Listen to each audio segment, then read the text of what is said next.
አሁን የተሰማ ጥብቅ መረጃ ነው። ሁላችሁም አዳምጡት። የትግራይ ህዝብ እንደማይንበረከክ። ሰላም ውድ የዩቲዩብ ተመልካቾቼ፣ ዛሬም ደግሞ በዩቲዩብ ቪዲዮ ወደ እናንተ ተመልሼ መጥቻለሁ። ሁሌም እንደምታደርጉት የቪዲዮ መረጃ ለብዙ ሰዎች እንደርስ ላይክ እና ሼር በማድረግ እንድትጀምሩ ስል በሉል እግዚአብሔር ስም ጠይቃለሁ። ወቅታዊና አዳዲስ መረጃ ሀገራችን ኢትዮጵያን ተዋህዶ ሃይማኖታችን በተመለከተ ዛሬም ወቅታዊና አዳዲስ መረጃዎችን ወደ እናንተ እናድርስ። ዝግጅታችንን ጨርሰን መተናል። እስከ መጨረሻው ድረስ ሰብስክራይብ ያደረጋችሁ የደወል ጫናችሁን እንድታበረታቱን ስል በሉል እግዚአብሔር ስም ጠይቃለሁ። እንደምን አደራችሁ፣ እንደምን ዋላችሁ፣ እንደምን አመሻችሁ በእያላችሁበት ሰዓት አቆጣጠር አሚን። አምላካችን የሉ እግዚአብሔር ስም የተመሰገነ ይሁን። እንግዲህ ወቅታዊና ሰበር በተባሉ መረጃዎች ተመልሰን መተናል። ትግራይ ክልል የተፈጠረው ምንድነው? እንደዚሁም ደግሞ ባሪሽ ላይ ኦርቶዶክሳውያን ባለማተቦች በትናንትናው ብቻ 21 ኦርቶዶክሳውያን ባለማተቦች ተጨፍጭፏል። አሁንም ተከበው ታግተው እንደሚገኙ ያለው መረጃ እያመለከተ ይገኛል። አርሲ የደም መሬት መሆኗን ቀጥላለች ማለት ነው። አጠራጠር ያሉ ወቅታዊ መረጃዎችም አሉ። ቪዲዮቹን ተመልክተን እንመለስ። መጨረሻ ላይ ሐሳብ እንሰጥበታለን። ወደ ቪዲዮቹ። ሰበር መረጃ። የትግራይ ህዝብ እንደማይንበረከክ ይፋ አድርጓል። በመቀሌና በአክሱም ከተማ ዛሬ የትግራይ ህዝብ ሰላማዊ ሰልፍ አድርጓል። እንደ ጎርፍ ነው ህዝቡ የወጣው። የህወሓት ኃላፊ ዶክተር ደብረጽዮን እና የባይቶና ኃላፊ አቶ የማነ ከዚህ በፊት ብልጽግና የትግራይ ህዝብን እንዲወር በጣም ጥሩ እንደነበረ፣ ነገር ግን ከኤርትራ ጋር ባረጉት ዝምድና ፈርቶ እንደተመለሰ አሳውቋል።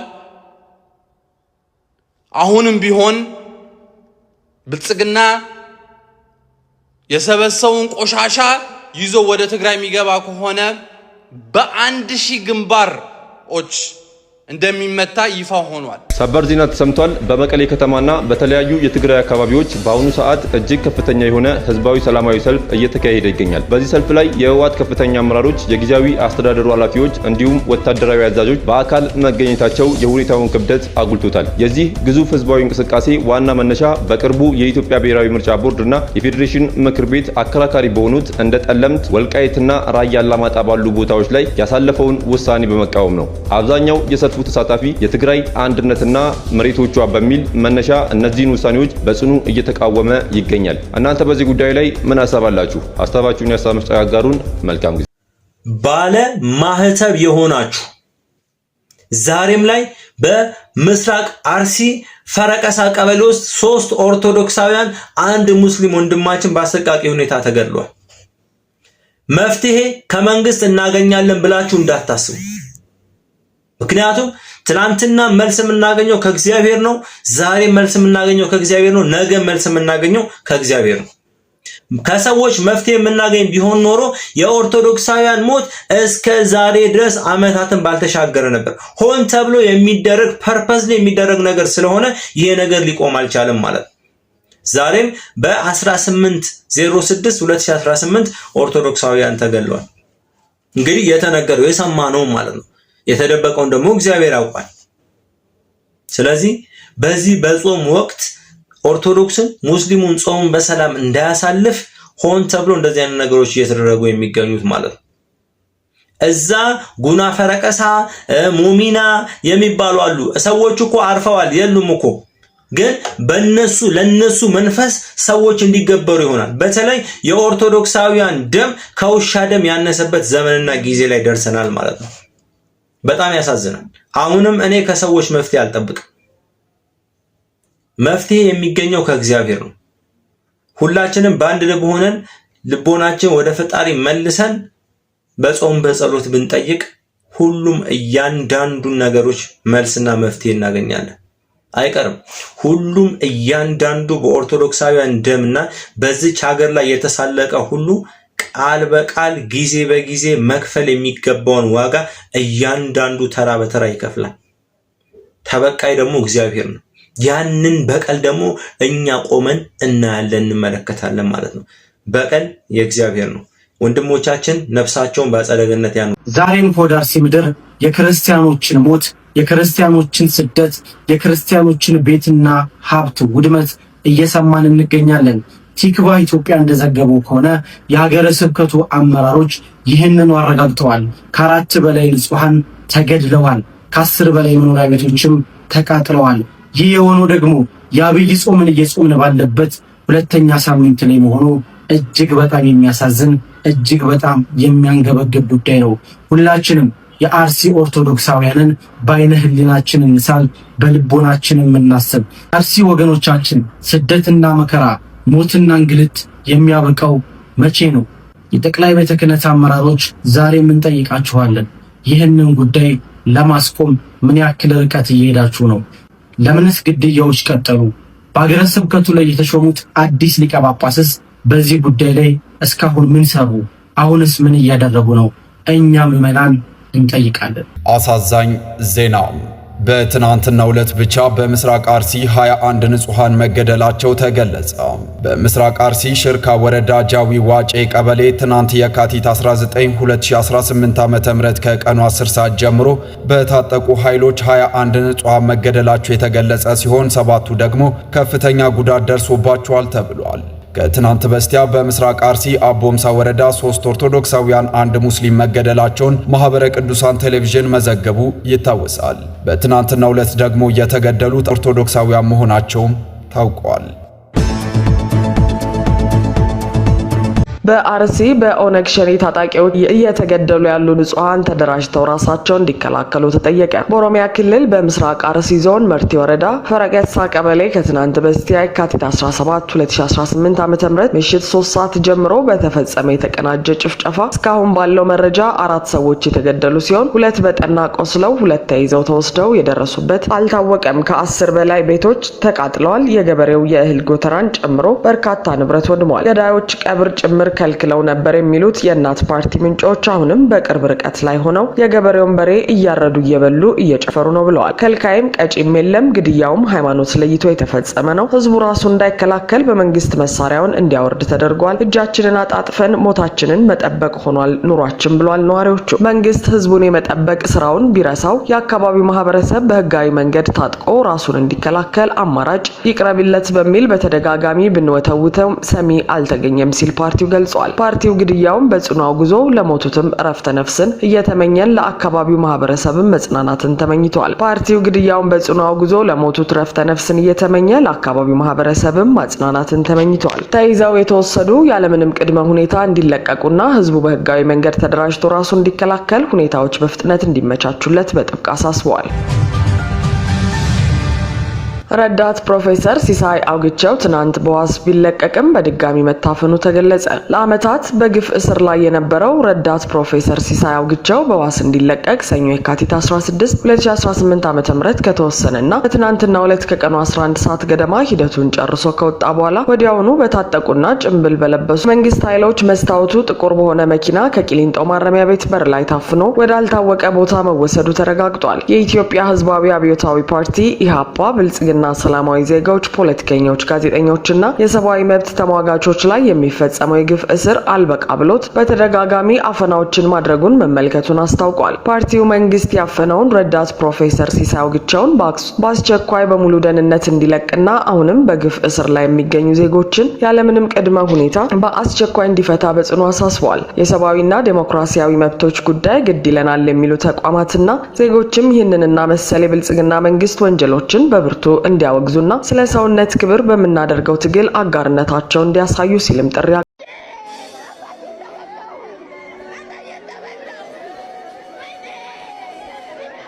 እዚህ ጋር በምስሉ ላይ የምትመለከቷቸው ትላንትና የካቲት 19 በምስራቅ አርሲ ሽርካ ወረዳ ጃዊ ቀበሌ ላይ የተገደሉት ኦርቶዶክሳውያን ናቸው። እስካሁን ባለን መረጃ 28 ኦርቶዶክሳውያን ሞተዋል። ከዛም በተረፈ ደግሞ 7 የሚሆኑት ኦርቶዶክሳውያን ከባድ የአካል ጉዳት ደርሶባቸዋል። በርካታ ኦርቶዶክሳውያን ደግሞ ታፍሰው ተወስደዋል። ወዴት እንዳደረሷቸው የሚታወቅ ነገር የለም። ዛሬ የካቲት 20 ከምሽቱ የደረሰኝ መረጃ ሰማዕታት የሆኑትን ቤተሰቦች ቤታቸውን የማቃጠል እና የሌሎች ኦርቶዶክሳውያንን ቤት እንደ ጧፍ እንደ ጧፍ እያነደዱት መሆኑን መረጃ ደርሶናል። በዛሬው ዕለት በጃዊ አቦ ቤተክርስቲያን ሰማዕትነት የተቀበሉት ኦርቶዶክሳውያን በጥቂት ሰዎች ተቀብረዋል። የቀብር ስርዓት ተፈጽሞላቸዋል። ምንም አይነት የመንግስት መከላከያ እየተደረገላቸው አይደለም። አሁንም ድረስ ኦርቶዶክሳውያን በግፍና በእንግልት እየሞቱ ነው ያሉት። ፍትህ በአርሲ ስለሚገደሉ ኦርቶዶክሳውያን። ዓለም ላይ ክርስቶስን የሚከተሉ ወይም ክርስቲያኖች ነን የሚሉ በጣም በሺህ የሚቆጠሩ አብያተ ክርስቲያናት ወይም ዲኖሚኔሽንስ አሉ። ከነዚህ ሁሉ መካከል የክርስቶስ የሆነችው ቤተክርስቲያን የትኛዋ መሆኗን በምን እናውቃለን? ክርስቶስ ራሱ ስለዚህ ጉዳይ ምን ብሏል? ምናልባትም በአንዳንድ ሀገሮች የተወለዱበት ሁኔታ ያደጉበት አገር ስለ ክርስቶስ ለመስማት ክርስቲያን ለመሆን እድል የማይሰጥ ሁኔታ ላይ የተወለዱ ሰዎችስ መጨረሻቸው ምንድን ነው የሚሆነው? ምንም ሳያውቁ ወይም ሳይማሩ ሌሎች ያገኙትን እድል ሳያገኙ በሌሎች ላይ የሚፈረደው ፍርድ እነሱ ላይ ይፈረዳል ወይ? የክርስቶስ የሆነችውን ትክክለኛይቱን ቤተክርስቲያን በምንድን ነው የምናውቃት? በቤተክርስቲያን ታሪክ ትምህርታችን ዛሬ በሰፊው የምንመለከተው ይህንን ይሆናል። ጌታችን መድኃኒታችን ኢየሱስ ክርስቶስ በፊልጶስ ቂሳርያ ማለት ነው ደቀ መዛሙርቱን አንድ ጥያቄ ጠየቃቸው። ሰዎች የሰው ልጅ ማን ይሉታል? እንግዲህ ክርስቶስ በምድር ላይ በነበረ ጊዜ ራሱን ከሚጠራበት ስም አንዱ የሰው ልጅ የሚለው ነው። የእግዚአብሔር ልጅ ከሚለው ይልቅ የሰው ልጅ ብሎ ራሱን መጥራት ይመርጥ ነበር እና ሰዎች እኔን ማን ይሉኛል ብሎ ጠየቃቸው። ይሄ እንዲሁ ስናየው ከላይ ይሉኝታን እንደሚያስፈልግ ነው የሚያሳየው። ሰው ምን ይለኛል ማለትን ክርስቶስ ራሱ ብሏል። አሁን ክርስቶስ ሳያውቅ ቀርቶ አይደለም፣ ሰው ምን እንደሚለው ያውቃል፣ እንደሚያስበው ሁሉ ያውቃል። ግን ሰዎች እኔን ማን ይሉኛል ብሎ ጠየቃቸው። ኤልያስ ነው ይሉሃል፣ ሙሴ ነው ይሉሃል፣ ከነቢያት አንዱ ነው ይሉሃል፣ መጥምቁ ዮሐንስ ነው ይሉሃል አሉ። እውነትም ህዝቡ ኤልያስ ተመልሶ ይመጣል የሚል ትንቢት ስላለ ክርስቶስ የኤልያስ ድጋሚ መምጣት ነው ወይም ራሱ ኤልያስ ነው ብለው የሚያስቡ ሰዎች ነበሩ። የለም ሙሴ ከሞት ተነስቶ መጥቶ ነው የሚሉ ሰዎች ነበሩ። መጥምቁ ዮሐንስ ደግሞ ከተገደለ በኋላ ነው ይሄ ንግግር እንግዲህ እየተነገረ ያለው። ከተገደለ በኋላ ሄሮድስ መጥምቁ ዮሐንስ ከሞት ተነስቶ ድጋሚ መጥቶ ነው እያለ ያወራ ነበር፣ ይፈራ ነበር። ስለዚህ መጥምቁ ዮሐንስ ነው ይሉሃል፣ እንዲህ ነው ይሉሃል ብለው ነገሩት። ነግረውት ሲጨርሱ ክርስቶስ ምን አለ? እናንተስ ማን ትሉኛላችሁ? ይሄ በጣም ወሳኝ ጥያቄ ነው። በነገራችን ላይ ክርስቶስን እነገሌ እንዲህ ይሉታል፣ እነገሌ እንዲህ ይሉታል፣ ነገሌ እንዲህ ይሉታል የሚለውን ሲያጠና የሚውል ሰው አለ። አንተ ማን ትለዋለህ ነው ወሳኙ ጥያቄ። ሌሎች ማን እንደሚሉት ማወቅ እውቀት አይደለም፣ ከመካድ ወይም ከመሳሳት ሊያድን ይችላል። እሺ ሌሎች እንዲህ ይሉታል፣ ነገሌ እንደዚህ እምነት ተከታዮች ክርስቶስን እንደዚህ ይሉታል፣ እናንተስ እኔን ማን ትሉኛላችሁ የሚለው ጥያቄ በጣም ወሳኝ ነው። ብዙ ሰዎች የሌሎችን ሲያጠና የራሱን እምነት አያውቅም እና ይህን ጥያቄ ሲያቀርብ ከሐዋርያት መካከል ሁልጊዜም ለጥያቄም ለመልስም ለእምነትም ለክደትም የሚቀድመው የሌለ አለ፣ ቅዱስ ጴጥሮስ ነው። ቅዱስ ጴጥሮስ ምን አለ? አንተ ክርስቶስ የሕያው እግዚአብሔር ልጅ ነህ ብሎ ተናገረ። ይህንን ቃል ተናግሮ ሲጨርስ ጌታ በጣም ተደሰተ። የዮና ልጅ ስምዖን ሆይ ይህንን በሰማይ ያለ አባቴ እንጂ ሥጋና ደም አልገለጸልህም። ስለዚህ እልሃለሁ አንተ ጴጥሮስ ነህ። ጴጥሮስ በግሪክ አለት ማለት ነው፣ ድንጋይ ማለት ነው። ስለዚህ አንተ ጴጥሮስ ነህ፣ በዚህች አለት ላይ ቤተክርስቲያኔን እሰራለሁ፣ የገሃነም ደጆችም አይችሏትም። የመንግሥተ ሰማያትን መክፈቻ ሰጠሃለሁ። በምድር ያሰርከው በሰማይ ታሰረ ይሆናል፣ በምድር የፈታኸው በሰማይ ተፈታ ይሆናል አሉ። ስለዚህ የጴጥሮስ መልስ በጣም ክርስቶስን አስደስቶታል። ተናግሮ ሲጨርስ ግን ምንድን ያለው? አንተ አለት ነህ፣ በዚች አለት ላይ ቤተ ክርስቲያኔን እሰራለሁ ነው ያለው። ክርስቶስ ቤተ ክርስቲያኔ ብሎ የሚጠራት ቤተ ክርስቲያን የትኛዋ ነች? ቤተ ክርስቲያንን እሰራለሁ አላለም። ቤተ ክርስቲያኔን የኔን ቤተ ክርስቲያን ነው ያለው። ክርስቶስ የኔ የሚላት ቤተ ክርስቲያን የትኛዋ ቤተ ክርስቲያን ነች? በምንድን ነው የምናውቃት? መለያችን ምንድን ነው? እዚሁ ንግግር ውስጥ አሉ እያንዳንዶቹ ሐሳቦች። በመጀመሪያ የጴጥሮስ ምስክርነት አንተ ክርስቶስ የሕያው እግዚአብሔር ልጅ ነህ የሚለው ንግግር ነው የእምነታችን መሰረት ወይም የክርስትናችን መሰረት ማለት ነው። አሁን ጴጥሮስን አለት ነህ ያሰኘው ራሱ ጴጥሮስ አለት ሆኖ ወይም በጴጥሮስ ላይ ብቻ የሚሰራ ነገር ኖሮ አይደለም። እሱን እመጣበታለሁ። ግን ዋነኛ የጴጥሮስ አለት የተባለው የጴጥሮስ ትምህርት ነው። ምን የሚለው ትምህርት? አንተ ክርስቶስ የሕያው እግዚአብሔር ልጅ ነህ። ይህን ተናግሮ ሲጨርስ ጌታ ምን አለው? ይህን ሥጋና ደም አልገለጸልህም፣ በሰማይ ያለው አባቴ ነው አለ። ስለ ክርስቶስ ያለንን እውቀት፣ ስለ ክርስቶስ ያለንን ግንዛቤ ከሁለት አቅጣጫ ነው የምናገኘው። አንደኛው ከሥጋና ደም ነው፣ ከምርምር ነው፣ ከመጽሐፍት ከንባብ የተለያዩ ቪዲዮዎች ከማየት ሪሰርች ከማድረግ የምናገኘው ስለ ክርስቶስ የምናውቀው እውቀት አለ። ሁለተኛው በሰማያት ያለ አባቴ ገለጠልህ ያለው ማለት ነው ከእግዚአብሔር የሚገኝ ነው። አንዳንድ ሰዎች ልብ ብለን ስናያቸው በጣም ስለ ክርስትና የሚያውቁ ግን የማያምኑ ሰዎች አሉ። በደንብ መጽሐፍ ቅዱስን በልቼዋለሁ ከኦሪት ዘፍጥረት እስከ ዮሐንስ ራእይ ጠይቀኝ አንድ ነገር የሚሉ ግን እምነት የሌላቸው ሰዎች አሉ። ለምን? ይህንን እውቀት ስጋና ደምን የገለጸላቸው ከእግዚአብሔር የተገኘ እውቀት ሲሆን ግን ለመመስከር ያበቃል። አንተ ክርስቶስ የሕያው እግዚአብሔር ልጅ ነህ። ክርስቶስ ማለት መሲህ የተቀባ ማለት ነው። አስቀድሞ በኦሪት በነቢያት የተነገረልህ ትንቢት የተነገረልህ ዘመን የተቆጠረልህ መሲሁ አንተ ነህ አለው አንደኛ። ሁለተኛ የእግዚአብሔር ልጅ ነህ፣ በሌላ ቋንቋ እግዚአብሔር ነህ ማለት ነው። ራሱን ከእግዚአብሔር ጋር አስተካክሎ የእግዚአብሔር ልጅ ነኝ ስላለ ሊገሉት ይፈልጉ ነበር ይላል። የእግዚአብሔር ልጅ ማለት እግዚአብሔር ማለት ነው እና ክርስቶስ እግዚአብሔር ነው፣ የእግዚአብሔርም ልጅ ነው፣ መሲህም ነው ብሎ መመስከር ይሄ መጀመሪያው መሰረት ነው። ከስጋና ከደም የሚገኝም እውቀት አይደለም ነው። ሁለተኛው ጴጥሮስን አንተ አለት ነህ፣ በዚች አለት ላይ ቤተ ክርስቲያኔን እሰራለሁ አለው። ቤተ ክርስቲያኔ የሚለው ቃል ቤተ ክርስቲያን የማንም አለመሆኗን ያሳያል። የክርስቶስ ብቻ ነች። የነገሌ ቤተ ክርስቲያን የምትባል ካለች እሷ ቤተ ክርስቲያን አይደለችም። ምክንያቱም ክርስቶስ ክሌም አድርጓል። ገና ሲመሰርታት ቤተ ክርስቲያኔ ነው ያለው፣ የማንም አይደለችም። አንድ ቀጥሎ ምን አለ? ቤተ ክርስቲያኔን እሰራለሁ ነው ያለው። ቤተ ክርስቲያንን የሚሰራ ማንም አይደለም። ፋውንደሩ እገሌ ነው የሚባል ቤተ ክርስቲያን ከሆነ ያ ቤተ ክርስቲያን አይደለም። በዚያ ዓመተ ምህረት እገሌ መሰረተው የሚባል ቤተ ክርስቲያን የለም። ህንፃውን ሊገነባ ይችላል። ቤተ ክርስቲያንን ግን የመሰረታት ራሱ መድኃኒታችን ኢየሱስ ክርስቶስ ነው። ቤተ ክርስቲያኔ ብሎ የኔ ብሎ ነው የጠራት። እሰራለሁ ነው ያለው።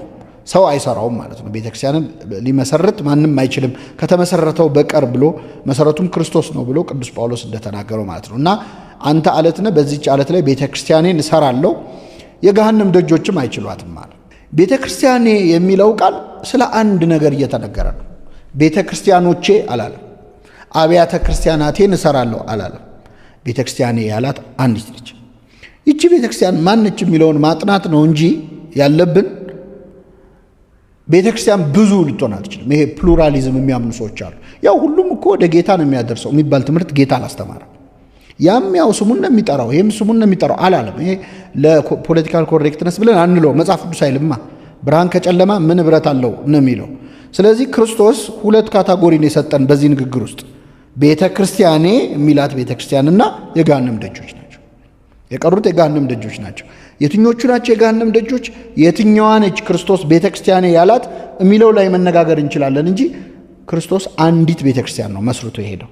ከአትሪቢዩትስ ኦፍ ዘ ቸርች ወይም የቤተ ክርስቲያን ባህሪያት መካከል አንዱ አንዲት ነው። ሐዋርያት በሰሯት አንዲት ቅድስት ቤተ ክርስቲያን እናምናለን። አሐቲ ቅድስት ቤተ ክርስቲያን የምንለው ይህንን ነው። የቤተ ክርስቲያን ኔቸር ውስጥ አንዱ ዋነስ ነው ወይም አንድነት ነው፣ አንድ መሆን ነው። ስለዚህ አንዲት ቤተ ክርስቲያን ቤተ ክርስቲያኔ ብሎ በነጠላ ነው የተናገረው። የቀሩትን የገሃነም ደጆች ነው ያላቸው። ስለዚህ ማንኛውም አካል ክርስትናን የሚያምን ሰው በትክክል ያለባትን ቤተ ክርስቲያን ይቺ ቤተ ክርስቲያኔ የተባለች መሆኗን ያምናል ማለት ነው። ከእሷ ውጭ ያሉት ደግሞ የገሃነም ደጆች መሆናቸውን ያምናል። በሌላም ቦታ አንድ ጌታ፣ አንድ ሃይማኖት፣ አንዲት ጥምቀት ብሎ ቅዱስ ጳውሎስ ይህንን ኤፌሶን ላይ ደግሞታል፣ መልእክቱ ላይ ደግሞታል። ስለዚህ አንተ አለት ነህ፣ በዚህች አለት ላይ ቤተ ክርስቲያኔን እሰራለሁ፣ የገሃነም ደጆች አይችሏትም ማለት። ስለዚህ ይሄ ምዕራፍ ውስጥ በጣም በርካታ እውነታዎችን እናገኛለን ማለት ነው፣ እነዚህ እስካሁን ያነሷቸውን። ከዚህ በተጨማሪ ግን ወደ ዋናው ጉዳያችን እንድንገባ የሚረዳን ምንድን ነው? ክርስቶስ ቤተ ክርስቲያንን ምን ላይ ነው የመሰረተው? አሁን በዚህ አረፍተ ነገር ላይ አንተ አለት ነህ፣ በዚች አለት ላይ ቤተ ክርስቲያኔን እሰራለሁ ነው ያለው። ስለዚህ ቤተ ክርስቲያን የተመሰረተችው በዚህ ምዕራፍ ላይ በጴጥሮስ ላይ ነው። አለት የተባለ ሐዋርያው ቅዱስ ጴጥሮስ ነው። ስሙ ራሱ ተቀይሮ ስምዖን ነበረ፣ ጴጥሮስ ወይም አለት ተባለ። ስለዚህ በሐዋርያው በቅዱስ ጴጥሮስ አለትነት ነው ቤተክርስቲያን የተሰራችው ማለት ነው። በሱ ብቻ ግን አይደለም፣ እሱንም መለስበታለሁ። በአጠቃላይ በሐዋርያት አለትነት ላይ ነው የተመሰረተችው። ምናልባት ለጴጥሮስ ይሄ ቃል መነገሩ ብዙ ሰዎችን አሰናክሏል። በተለይ የካቶሊክ ቤተክርስቲያን እንደምታውቁት በእርግጥ ራሱን ችሎ በቦታው እንመጣበታለን። ሱፕሪማሲ ኦፍ ፒተር ወይም የጴጥሮስ የበላይነት የሚል አስተምህሮ አላት። ማለትም ጌታ አንተ አለት ነህ፣ በዚች አለት ላይ ቤተክርስቲያኔን እሰራለሁ፣ የገሃነም ደጆች አይችሏትም፣ የመንግሥተ ሰማያት መክፈቻ ሰጥቻለሁ ያለው ለጴጥሮስ ነው። ስለዚህ ቤተክርስቲያን የተሰጠችው ለጴጥሮስ ነው። የቤተክርስቲያን የመጨረሻው ፓትርያርክ ወይም የበላይ አባት ቅዱስ ጴጥሮስ ነው። በመንበርም ደግሞ ጴጥሮስ የነበረባት የሮም መንበር ናት የሚል ትምህርት አስተምረዋል። አሁንም ድረስ እንግዲህ እንደምታውቁት በሮማን ካቶሊክ ፖፑ ከሌሎቹ ካርዲናሎች ወይም ከዛ ስር ካሉት ጳጳሳት የበላይ ሆኖ በጴጥሮስ መንበር ነው የሚቀመጠው። ለዚህ የሚቀርበው ማስረጃ ወይም ጀስቲፊኬሽን አንተ አለት ነህ የተባለው ጴጥሮስ ነው፣ ቁልፍ የተሰጠው ለሱ ነው በሚል ነው። ነገር ግን ጌታ በጴጥሮስ ላይ ብቻ ቤተክርስቲያንን አልመሰረታትም፣ በሐዋርያትም ጭምር ነው እና ጴጥሮስ ብቻ አይደለም ድንጋይ የተባለው 12ቱም ሐዋርያት አለት ተብለዋል። አዲስ ፎቶ አዲስ ቪዲዮ እንጂ አዲስ መከራ እንደሌለ እየተመለከተን እንገኛለን። ኦርቶዶክሳውያን ባለማተቦች እነሱ አብዝተው ይገሉናል፣ እኛ አብዝተን እንራሳላቸዋለን። አባቶቻችን አሁንም ዝምታን መርጠዋል። ኦርቶዶክሳውያን ባለማተቦች አርሲ ላይ የሚገኙ ኦርቶዶክሳውያን ባለማተቦች በየቀኑ እየደወሉልን ነው የሚገኙት፣ የተለያዩ ሜሴጆችን እያስቀመጡልን ነው የሚገኙት። ከሞቱት በላይ እኛ በቁማችን ሞተናል፣ ተሳቀናል። በጫካ በዱር ነው የምንገኘው። ልጆቻችን የተለያዩ የዱር እንስሳቶች እየበሉብን ነው፣ ድረሱልን፣ እየተገደልን ነው። ባለማተብ በመሆናቸው ብቻ በራቸው እየተንኳኳ በይሳት እየታረዱ ይገኛሉ። ቃላትን እንኳን በቅጡ መደርደር የማይችሉ የ2 ዓመት የ3 ዓመት ህፃናትን እንግዲህ አንገታቸው ላይ ማተብ በማረጋቸው ብቻ እየታረዱ ነው፣ እየተገደሉ ነው የሚገኙት ኦርቶዶክሳውያን ባለማተቦች። ጥቅምት ላይ እኮ ተመልክተናል። እነዚህ አርሲ ኦርቶዶክሳውያኖች ሲገደሉ ሲታረዱ ተመልክተናል። እዛ ቦታ ላይ ስጋት እንዳለ ይታወቃል። ለምንድን ነው እነዚህ ኦርቶዶክሳውያን ባለማተቦች የማይጠበቁት? መንግስት አይደለን ዜጎቻችንን አንጠብቅ? አባቶች አይደለን እንደነዚህ አይነት ቦታ ላይ ተገኝተን ወገኖቻችንን ዘመዶቻችንን መጠየቅ አንችል? እባካችሁን ኦርቶዶክሳውያን ባለማተቦች አባቶቻችንን እስከመቼ ነው ዝምታ? ወጣቱንስ እስከመቼ ነው እንደዚህ ዝም የምታስሉት? ለምን ይዛችሁት አትሄዱም ወጣቱን? በጣም የሚያሳዝን ተግባር ነው እየተመለከትን የምንገኘው። የአርሲ ኦርቶዶክሳውያን ባለማተቦች ዛሬም ይጣራሉ። የአቤል ደም ይጣራል። የንጹሃን ደም እየፈሰሰ ነው የሚገኘው። አርሲ የደም መሬት መሆኗ ሰልችቷታል። ያሳዝናሉ። ኦርቶዶክሳውያን ባለማተቦች በሰላም ወጥተው በሰላም መግባት አልቻሉም። ኑሯቸውን መኖር አልቻሉም። የትኛውን ቀን ነው እርሱት ዘንጉት የምትሉት? ሻሸመኔ ላይ ያፈሰሳችሁትን ደም ነው። አርሲ ዶዶላ ላይ ያፈሰሳችሁትን ደም ነው። አርሲ መርታ ላይ፣ አርሲ ሸካ ላይ ያፈሰሳችሁትን ደም ነው። በወለጋ ምድር የኦርቶዶክሳውያን ባለማተቦች ያፈሰሳችሁትን ደም ነው። ወለተ ዮሐንስ ያፈሰሳችሁትን ደም ነው እርሱ ዘንጉት የምትሉን? በዝቋላ ገዳም ላይ እነዛ አባቶቻችን በግፍ የተገደሉትን ነው እርሷቸው ዘንጓቸው የምትሉን? አሰቦት ገዳም ላይ የሞቱትን አባቶቻችን ነው ዘንጓቸው እርሷቸው የምትሉን? አርቶ አርሴማ ላይ በተደጋጋሚ የተገደሉትን አባቶች ነው እርሱ ዘንጉ የምትሉን? መቼም ማንረሳቸው፣ መቼም ማንዘነጋቸው። የሰማዕታቱ ረድኤታቸው በረከታቸው ይደርብን። ዛሬም ድረስ ለዚህ ቅዱስ ቤተክርስቲያን ወጣቱ ዋጋ እየከፈለ ይገኛል። አባቶች 5 ኪሎ ተቆምጣችሁ ይሄን ነገር እንደ ቀልድ እየተመለከታችሁ ትገኛላችሁ። በኢሳት ምንም አይነት ነገር ማድረግ አልቻላችሁም። ከ3 ዓመት በፊት ስልጣኑን ለማግኘት እንዴት ነው ስትጋደሉ ወጣቱን ስታስገድሉት የነበረው? ዛሬ ግን ቦታው ላይ ስልጣኑ ላይ ስትሆኑ ምን ነው ፈራችሁ? እኛን ማቅባስ ለበስ ብቻ ነው እንዴ የእናንተ ስልጣን? አረ ቤተሰቦቻቸውን ሄዳችሁ አጽናኑ። አረ ቤተሰቦቻችሁን ደግፉ። ሂዱና ደግፉላቸው ቤተሰቦቻቸውን። አርሲ ኦርቶዶክሳውያን ባለማተቦች አባቶቻችን ድረሱልን እያሉ ነው። ቢያንስ እንዴት አንዲት እንኳን ደብዳቤ መጻፍ ይከብዳችኋል? እንዴት አንድ አባት እንኳን ወጥቶ መናገር ይከብደዋል? ለአርሲ ኦርቶዶክሳውያን ባለማተቦች እጅጉን ያማል። በትግራይ ክልልም እንደተመለከታችሁት ነው። ከዛሬ 3 ዓመት 4 ዓመት በፊት የነበረው ጦርነት የብዙሃን ንጹሃን ሕይወት እንደነጠቀውላችሁ የምታውቁት ሀቅ ነው። ቤተክርስቲያን፣ መስጊድ፣ የተለያዩ ስፍራዎች፣ የጤና ኬላዎች እንደፈረሱላችሁ የምታውቁት ሀቅ ነው። በጦርነት ምንም የሚገኝ ነገር የለም። አሁንም እንግዲህ ጦርነቱ ሊቀጥል እንደሆነ ያሉት መረጃዎች እያመለከቱ ይገኛሉ። እግዚአብሔር አምላክ በቃችሁ ይበለን። በቀጣዩ ወቅትና አዳዲስ መረጃዎች እስክንገናኝ ሰላም ቆዩ። ሰብስክራይብ እያደረጋችሁ ድምታውን ጫናችሁን አትርሱ። ሐሳብ አስተያየታችሁን ኮሜንት ሴክሽን ላይ አስቀምጡልን። በቀጣዩ ወቅትና አዳዲስ መረጃ እስክንገናኝ ድረስ ሰላም ቆዩ።